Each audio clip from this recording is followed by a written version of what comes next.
Wild fishing secrets: spot water depth and find hidden fish hotspots fast. When it comes to wild fishing, knowing the water depth can make or break your catch. Different depths attract different fish species, and their activity patterns vary. But how do you quickly figure out shallow versus deep water in an unfamiliar spot? Let's dive in. 1. Observation with your eyes: nature's clues. Check the color. Shallow water is lighter green, yellow, or clear. You can often see rocks, plants, or even swimming fish. Deep water looks dark blue, green, or almost black. Watch the ripples. Shallow areas have small, frequent waves. Deep water is calm and smooth. Use references. Look at reflections of trees or reeds. Clear, undistorted reflections usually mean shallow water. Blurry ones may indicate depth.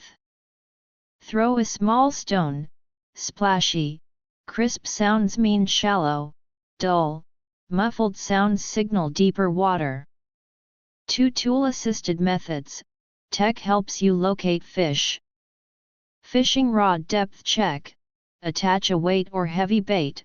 Slowly lower to the bottom, and note the line length. Do this at multiple spots to map the depth. Electronics. Fish finders or sonar devices show depth, bottom structure, and even fish location, great for beginners or tricky waters. Traditional float method. Adjust the sinker and watch how the float submerges. Fast, steady sinking equals deep water, slow or wobbly equals shallow. 3. Environment clues. Reading the water. Aquatic plants. Dense weeds usually indicate shallow zones. Sparse or floating algae may signal deeper areas. Shoreline slope. Gentle slopes gradually deepen, perfect for fish lanes. Steep drops equals immediate deep water, so be careful. Currents and eddies. Fast currents are often shallow. Swirling spots can hide deep holes. Seasonal patterns. Fish stay in deeper, cooler water in summer. Shallow zones are active in spring and fall. 4. Fish behavior. Follow the signals. Watch jumps. Big fish often leap near the edges of deep water. Small fish activity usually shows shallow zones. Fish stars. Clusters of small fish equals shallow. Large, muddy clusters equals deep or transition areas. Bird activity.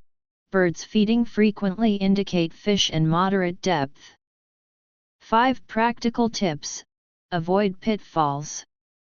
Don't rely only on color. Turbid water can mislead. Target depth transition slopes or underwater trenches are gold. Adjust throughout the day. Morning and evening may favor shallow zones, midday deeper.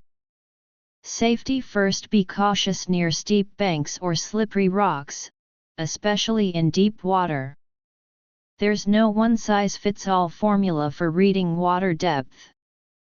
Combine observation, tools, and fish behavior, and you'll become a true underwater terrain expert. Next time you head out, try these tips. You might double your catch. What's your favorite way to gauge water depth? Drop your tips in the comments. I'd love to hear them.